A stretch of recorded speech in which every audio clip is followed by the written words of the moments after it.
దేనికైనా సరే, ఏ పనికైనా సరే పక్కాగా కాన్ఫిడెన్స్ ఉండాలి, ధైర్యం ఉండాలి. మనం ముందడుగేయాలంటే ఖచ్చితంగా అవైతే ఉండాలి. ఎలా ఉంటారంటే, "మేడిపండు చూడు మేలిమయుండు, పొట్ట విప్పి చూడు పురుగులుండు" అనేసి అలా ఉంటారనమాట. మన ముందర అసలు ఏం తెలియనట్టు అంతా మన మంచి కోరేట్టే ఉంటారనమాట. మన వెనకాల వాళ్ళే మనకు ఫస్ట్ ఆఫ్ ఆల్ తిట్టేది. చాలామంది జీవితాల్లో అయితే ఫేస్ చేసుంటారు. మనం బ్రతకాలంటే ఖచ్చితంగా సమాజంలో గానీ, ఎక్కడ బంధువుల దగ్గర గానీ విలువుండాలంటే మెయిన్ డబ్బుండాలనమాట. డబ్బుండాలి.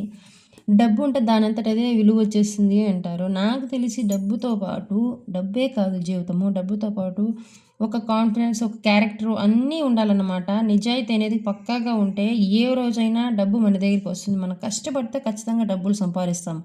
కానీ క్యారెక్టర్‌ని, మన ధైర్యాన్ని కోల్పోతామంటే జీవితంలో అన్నీ కోల్పోతామనమాట. కాన్ఫిడెన్స్ అనేది ఖచ్చితంగా ఉండాలనమాట. అది జరుగుతుందో, జరగదో, జరిగే వరకు పోరాడదామనేసి అదైతే ఉండాలనమాట ఆ ధ్యేయము. ఫస్ట్ ఆఫ్ ఆల్ అవి లేకుండా, డబ్బులు లేకుండా ఉంటే మన దగ్గర విలువ లేనట్లే అనమాట. మనం బ్రతికే బ్రతుకు ఒక అర్థంగానే ఉండదు. మనం సమాజాన్ని చూసి ఏడవడం కాదు. మనము ఏడిస్తే సమాజం నవ్వుతుంది. మనము నిలబడితే సంతోషిస్తుంది.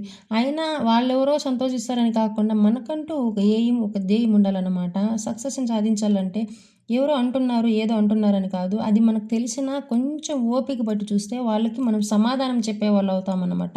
ఆ రోజు కోసమైతే వెయిట్ చేసి పోరాడాలన్నమాట. ఏదో ఒక ధ్యేయం అయితే ఉండాలి. ప్రతి ఒక్కరికి నేను ఇది అనుభవంతో చెప్తున్నాననమాట. ఇంత కాన్ఫిడెన్స్‌గా చెప్తున్నానంటే సమాజం పట్ల నాకిప్పుడిప్పుడు అర్థమవుతుంది. మనుషులు ఎట్లా అంతా మనలాగే ఉంటారు అని ఊహించుకుంటాం. అది 100% తప్పు. మనం ఏదన్నా ఉన్ని ఫస్ట్ ఏదైనా మాట్లాడితే నేను మాట్లాడితే నిష్ఠురమే వస్తుంది. నేను మాట్లాడే మాటలు ఫస్ట్ ఆఫ్ ఆల్ నచ్చకపోవచ్చు. తర్వాత అదే మాటలు నచ్చొచ్చు. అదే మాటలు నచ్చి మళ్ళీ తిరిగి రావచ్చు. ఏ మనిషినైనా నేను ఫేస్ టు ఫేస్ మాట్లాడతాను గాబట్టి, అప్పటికప్పుడు నచ్చకపోవచ్చు. నేనైతే ఏదైనా కడుపులో ఉంటే దాచుకోను. అది నా వ్యక్తిగత విషయం చెప్తున్నాననుకోకండి. కానీ ఏదైనా సమాజంలో పేరుండాలంటే ఈ విధంగానే నిజాయితీగా ఉంటే మనం ఏదైనా దూసుకెళ్ళిపోవచ్చనమాట. ఇదైతే నేను అర్థం చేసుకున్నాను.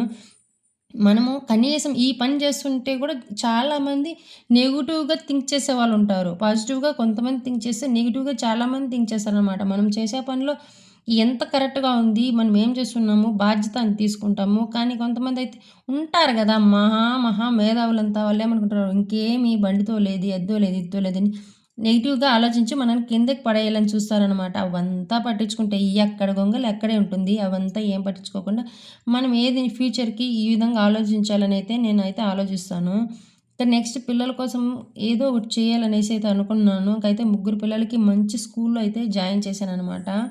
అంటే మనకు తాహత్తుకు మించైనా గానీ పిల్లలకి భవిష్యత్తు ఉండాలన్నమాట. ఈరోజు మనం ఇచ్చే భవిష్యత్తే రేపటి వాళ్ళకి ఫ్యూచర్‌గా ఉంటుంది.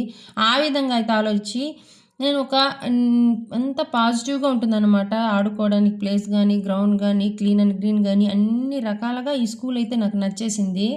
మెయిన్ ఇంకోటి నాకు స్కూల్ దగ్గర ఉంటుందనేసైతే ఈ స్కూల్‌లో అయితే చేర్చాను.